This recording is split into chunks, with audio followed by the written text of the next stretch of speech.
welcome to Wrong in 60 Seconds, a show where I ask an automotive professional, a journalist, an engineer, I don't know, maybe even a CEO about something very stupid that they've done to or while in a car, and they have 60 seconds to tell me that story. Today my guest is Micah Muzio from Kelley Blue Book, literally my oldest friend in the automotive world, Micah. And by oldest, you mean like you've known me the longest, not I am just so old.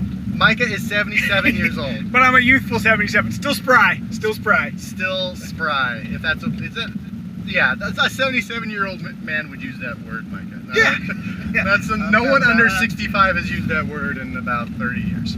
Now, if you'll excuse me, I'm going to do the Charleston. So, Micah, we're going to jump right into it. Now, I'm going to put 60 seconds on the clock and try not to run into something while I'm driving around this very slow road. And you have 60 seconds. I'm just going to hand it to you. Or you'll have to speed up, maybe. I don't know. Here, I'll push the button. There we go. Are you ready? We're ready. Here we go. I'm ready. Tell us the stupidest thing you've done to or with a car in 60 seconds. Go. I have a story that is not appropriate.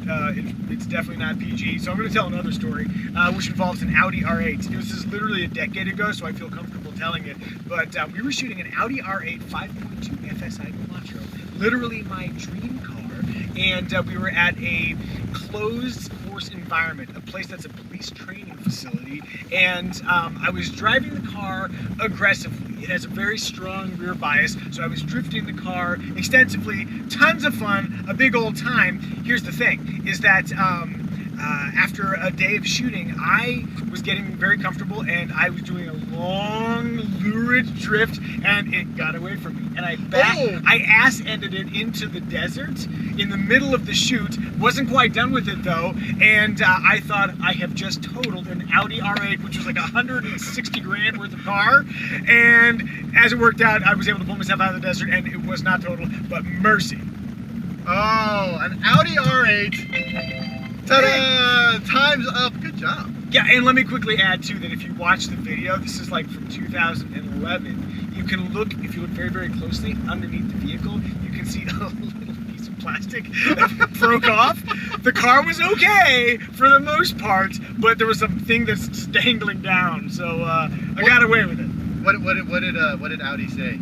Audi said nothing because when I drove out of the desert, it looked like there were scratches all down the side, especially over the blade that was made out of carbon fiber. I thought, oh my gosh, I've just destroyed this car. And it was just dust, and it had been like brushed. So it looked like it was damaged, but I was able to drive the thing out, dust it off, and it was A-okay. Except if you're looking two shots, you can see a little piece of plastic dangling from the bottom, but I thought I destroyed the thing, and I did not. Awesome. Thank you, Micah, for telling this embarrassing story for an automotive journalist who I know prides himself on being a very good driver, for losing control of an Audi R8 and just flying out into the desert. As we call that a teachable moment. Teachable moment, everybody. Remember, don't drive beyond your abilities. Bye-bye.